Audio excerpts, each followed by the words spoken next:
Media के बंधु और मेरी भगिनी बहनों को सामने देखकर खुशी हो रही है।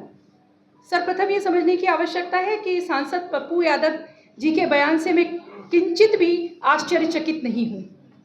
जिस तरह की उनकी मानसिकता है, जिस तरह की उनकी राजनीति है और जिन लोगों के संरक्षण में वो राजनीति करते हैं, अगर वो इस तरह के बयान देते हैं तो ये बहुत कम है जो उनके चरित्र को, उनकी व्यक्तित्व को, उनकी सोच को और उनकी विचारधारा को परिलक्षित करता है। सर्वप्रथम यह जानने की आवश्यकता है कि ये वही कांग्रेस के लोग हैं जिनके समय में कश्मीर से हज़ारों बहनें विस्थापित होती हैं और गिरजा टिक्कू जैसी बहन को आरे से चीर दिया जाता है और उसी यासीन मलिक को बिरयानी खिलाई जाती है। उस बिरयानी खिलाने वाले व्यक्ति के साथ खड़ी हुई आज सोनिया गांधी जी और प्रियंका वाड्रा अगर इस बयान पर पप्पू यादव के चुप हैं तो ये तनिक भी आश्चर्यचकित नहीं करता। ये वही तेजस्वी है, ये वही आरजेडी है जिसके समय में एक आईएएस की पत्नी का सालों साल बलात्कार होता है और छू भी नहीं कही जाती, तो ये बयान तो उनके लिए बहुत हल्की फुल्की बात है। समझने की आवश्यकता है कि भारत वो भारत है जब राजनीति की और महिलाओं की बात हो रही है। ये उस भूमि की महिलाएं हैं, हम सारी बैठी हुई महिलाएं, हम उनकी वंशज हैं, उस लक्ष्मीबाई की जिन्हें पता था कि मातृ धर्म कैसे निभाना है, अपने बेटे को दामोदर को पीठ पे बांध पे और अपनी झांसी के लिए कैसे लड़ना है, हम उनकी वंशज हैं।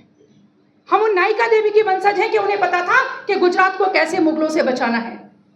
हम उस अहिल्याबाई होलकर की वंशज हैं जिन्हें पता था कि धर्म को कैसे पोषित करना है और न्याय को भी कैसे पोषित करना है। तो उस धर्म को नहीं जानने वाले, उस इतिहास को नहीं जानने वाले पप्पू यादव अगर इतनी घृणित, असंवेदनशील, अमानवीय, असंवैधानिक और अकल्पनीय टिप्पणी करते हैं तो मैं तनिक भी आश्चर्यचकित नहीं हूँ।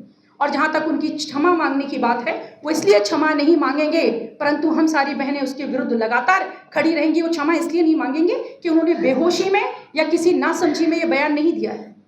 अपनी तरफ लोगों का ध्यान आकृष्ट करने के लिए बहुत सोच समझ के उन्होंने बयान दिया है। और क्या उस बेचारी रंजीता बहन को कहूँ जिनके ऊपर, जिनकी दया की पात्र है वो सहानुभूति की, कितने घृणित व्यक्ति की वो पत्नी है, जिसके घर में डायन भी 7 घर छोड़ के मुंह मारती है, जिसके घर में जिसकी पत्नी सांसद हो और वो इतनी घृणित टिप्पणी कर रहा हो, तो उस आदमी का दिमाग का जो संतुलन है, कितना दिवालियापन उस व्यक्ति में है। और जैसे ही महिला आयोग ने नोटिस भेजता है तो वो बीमार हो जाते हैं, क्योंकि उन्हें पता है कि उनकी राजनीति खत्म हो चुकी है और इसी तरह के अनर्गल, असभ्य, घटिया और छिछोरे बयान देकर वो अपनी राजनीति को लाना चाहते हैं। शायद उन्हें पता नहीं है ये वो भारत है जिसमें ऋग्वेद में सभा और समिति में बहनों को निर्णय लेने का अधिकार होता था। हमारी विदुषी बहनें श्लोक भी लिखती थी, ग्रंथ भी लिखती थी और शास्त्रार्थ भी करती थी। ये भारत है। ये वो सारी बहनें हैं जो अपने घर की 4 दीवारी लांघ कर आती हैं तो अपने पल्लू में अपने घर की लज्जा, अपने माता पिता का सम्मान, अपने पति की इज्जत और अपने बच्चों की इज्जत बांध कर घर के बाहर निकलती हैं दहलीज के बाहर, अपने परिवार का 2 कुलों का नाम रोशन करने के लिए। जब तक शादी नहीं होती पिता के कुल का,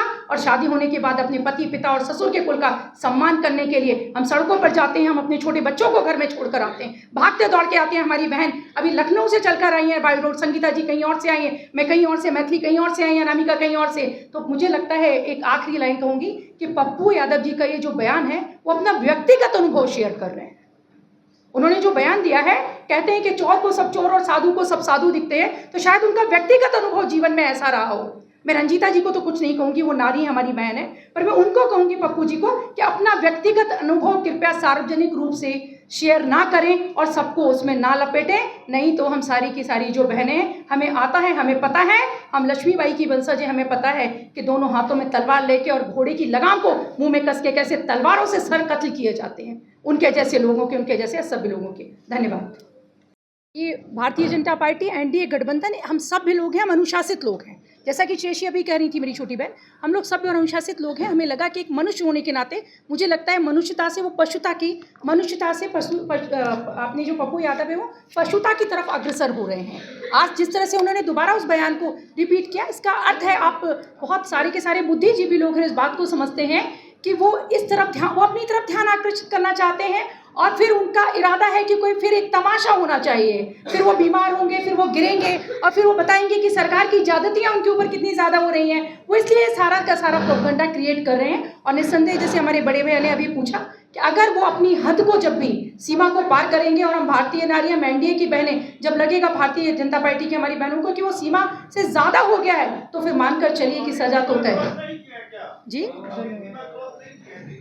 आप देख लिया हमने सीमा क्रॉस करने का, बिल्कुल सीमा, हमने माफी मांगने का, फिर वही बात माफी मांगने का मौका दिया है, माफी मांगने का मौका दिया है।